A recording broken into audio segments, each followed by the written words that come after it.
2014కి ముందు ఉండవల్లి గ్రామంలో అపార్ట్మెంట్లకి అన్నిటికీ పర్మిషన్లు ఇచ్చి ఉన్నారండి. మాది వడోదర ఆల్రెడీ 83 నుంచి కూడా డెవలప్ అవుతూనే ఉంది ఉండవల్లి గ్రామం అనేది. పెనమాక సేమ్ దీంతో పాటే దాన్ని దృష్టిలో పెట్టుకొని అది డెవలప్ అయ్యేలోపు ఉండవల్లి బాగా హైకి వెళ్ళిపోతాయి రేట్లు. వీళ్ళని ఎందుకు పెరగనివ్వాలి? Next nearest by Vijayawada 2-3 kilometres. ఇంకొక విషయం ఏంటంటే గత గవర్నమెంట్లో వైసీపీ గవర్నమెంట్లో ఒక 150 కోట్లు కోట్ చేశారండి కరకట్ట మొత్తం కూడా విత్ బ్రిడ్జి తోటి. ఏది వర్క్షాప్ దగ్గర బ్రిడ్జి తోటి 150 కోట్లు. ఇదే రైతు కాంపన్సేషన్ పెంచి అడుగుతుంటే ఇవ్వట్లా. ఇది 454 కోట్లకు మనీ కోట్ చేశారు. ఏది సీడే ఓన్లీ కరకట్ట. అలాంటిది రైతు అయితే నష్టపరచడానికి గవర్నమెంట్లు సిద్ధంగా ఉండే కానీ రైతుకు లాభం చేయాలనే ఆలోచన అసలు ఈ గవర్నమెంట్కి లేదు. ఫస్ట్ రైతు ద్వారా సీడాక్సిస్ రోడ్డు మొన్న రిబన్ కటింగ్ చేశారండి. ఒక్క రైతును కూడా పిలవాల. మా భూములు తీసుకొని ఇక్కడ ఉన్నారు వాళ్ళలో కూడా ఒక్క రైతును కూడా పిలిచి వీళ్ళు మాకు చేశారు కదా ఒక రైతును పిలిచి ప్రశంస చేస్తే వాళ్ళకి చాలా గౌరవం ఇచ్చినట్టు గవర్నమెంట్. అలాంటి పరిస్థితి కూడా మాకు లేదు. ఏ కాడికి ఇప్పటికి కూడా సీడాక్సిస్ రోడ్డు అన్నారు, ఇచ్చారు, అయిపోయింది. కొన్ని కోట్లు వేసారు, అవి కూడా ఫెయిల్ అయింది. ముందుకు నడిచేశారు. నైట్ వచ్చేసి వితిన్ అవర్స్లో బుల్డోజ్ చేసేసి మొత్తం కూడా ల్యాండ్ వాళ్ళ హ్యాండ్ ఓవర్లోకి వెళ్ళిపోయింది. సీడాక్సిస్ రోడ్డు ఫామ్ చేసుకున్నారండి. ఈ రోజు కూడా 12 సంవత్సరాల నుంచి మేము పోరాటం చేస్తున్నాం. ఈ 12 సంవత్సరాల పోరాటంలో కూడా ఎవరో కూడా వెనక్కి తగ్గట్లా. ఇంకా 70% మేము ల్యాండ్ ఇవ్వాలి. ఇంకా ఉండవల్లిలో ఇంకా మిగిలిన గ్రామాల్లో 30% అలా ఉన్నాయి. మెయిన్ ఉండవల్లి అనేది ఇది గేట్ వే ఆఫ్ అమరావతి లాగా gate way of Undavalli. First అమరావతికి వెళ్ళాలంటే 2 acres అండ్ యాన్సిస్టర్ ప్రాపర్టీ మేము అసలు ఇవ్వలేదండి.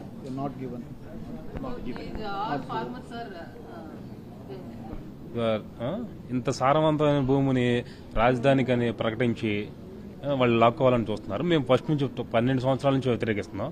ఈ వ్యతిరేకించే క్రమంలో ఎవరైతే ఆ ల్యాండ్ పూలింగ్ స్కీమ్ కి భూములు ఇవ్వలేదో ఆ రైతుల్ని ఆ పొలాలను టార్గెట్ గా చేసి వాళ్ళ పొలాల పక్కన రిజర్వాయర్ అని చెరువు అని పేరు చెప్పి మా పొలాల పక్కనే రిజర్వాయర్ 30 అడుగుల లోతులతో వేసి అవి విరిగి పడిపోతే అలాగైనా సరే వీళ్ళు రైతులు భయపడిపోయి పూలింగ్కి ఇస్తారని చెప్పి అలా నానా రకాలుగా వాళ్ళు చేస్తున్నారండి. అలాగే ఎవరైతే ఆ రైతు పూలింగ్కి ఇవ్వకుండా ఉంటాడో వాళ్ళ పిల్లలు ఎక్కడ చదువుతున్నారు, వాళ్ళ పిల్లలు ఎక్కడ ఉద్యోగాలు చేస్తున్నారు, వాళ్ళని కూడా టార్గెట్గా పెట్టి వాళ్ళు ఏ కంపెనీలు ఉద్యోగం చేస్తున్నారు అలా కూడా ప్రెజర్ తీసుకొస్తున్నారండి. ఎలాగైనా సరే ల్యాండ్ పూలింగ్ స్కీమ్కి భూమి తీసుకోవాలనేది వాళ్ళ ఆలోచన అండి.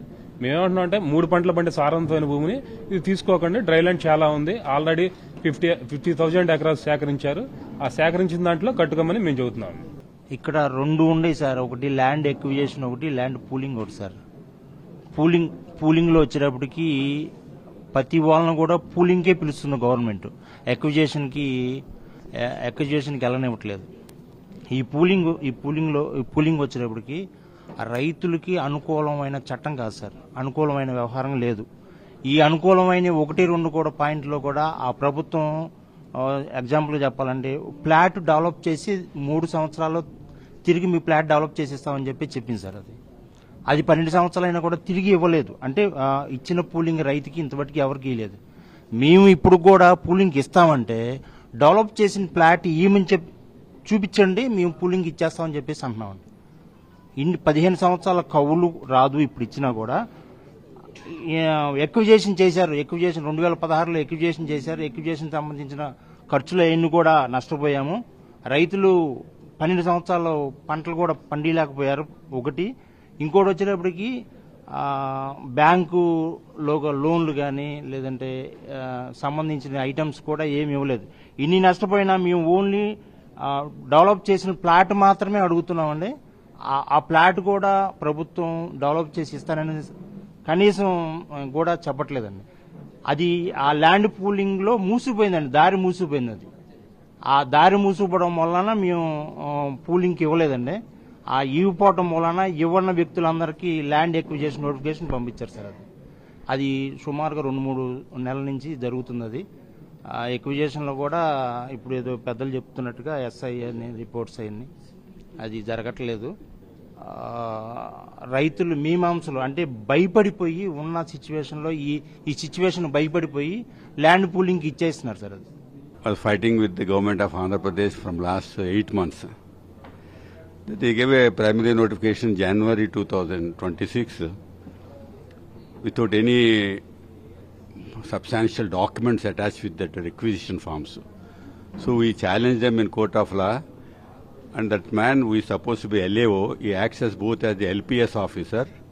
He has a conflict of interest because he is basically promoted to see LPS, land pooling scheme. And he is also given job of land acquisition. Third one is the joint collector is supposed to be the administrator for land acquisition. He gives the job to the same fellow for R&R package. So he is already now doing 3 jobs. The fourth one is we had a case in 2018, probably we met there, so you are also there in Siddhartha sir. So we had a case way back in 2018 that got disposed in December 25 with a query that they were supposed to pay us a compensation for delaying for 8 or 7 years.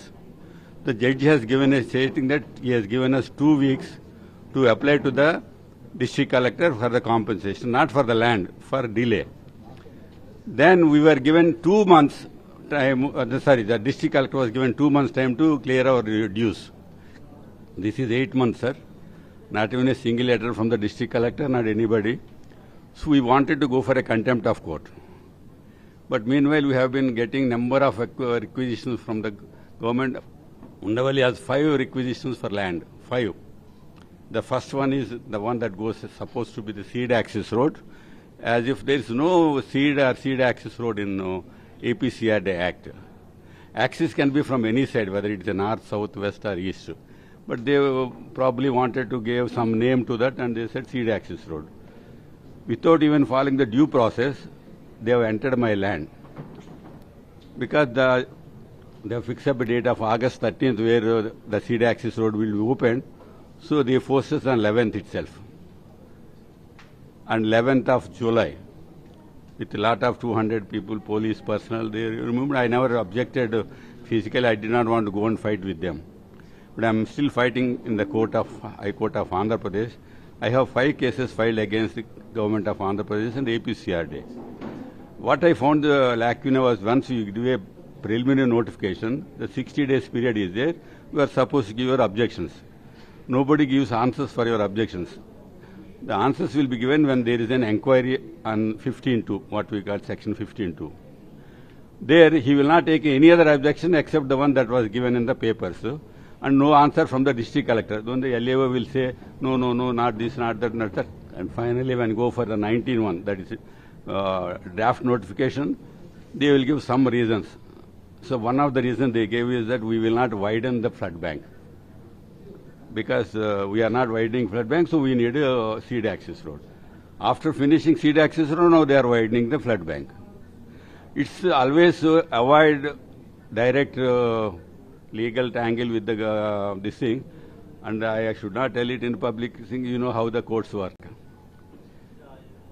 So it's better I keep my mouth shut because I may land up in some other problem. Continuous harassment from my family, and if you see the postings that are there in Facebook or any other social media, so rotten about our family. So the village of Penumaka, that's next to my village, my sister is an advocate. She has a land 65 cents, which she refuses to give for land pooling. We are not against land acquisition, sir. Due process, you go about it, not short circuit. Not giving for LPS is the greatest blunder in Andhra Pradesh now. You have to give. You can't ask for LA, land acquisition, no. LPS, no payment. You can just take away your land, probably on some other day they may give you a plot or not, no plot. But land acquisition, they don't want it. So we wanted a land acquisition because it guaranteed some type of amount. So we finally fought with them and they don't consider the document that we submit. So there is a document that says 6.5 crores per acre, sir. And there are 5 documents which say 5 crores per acre. And that fellow doesn't want to take up those values.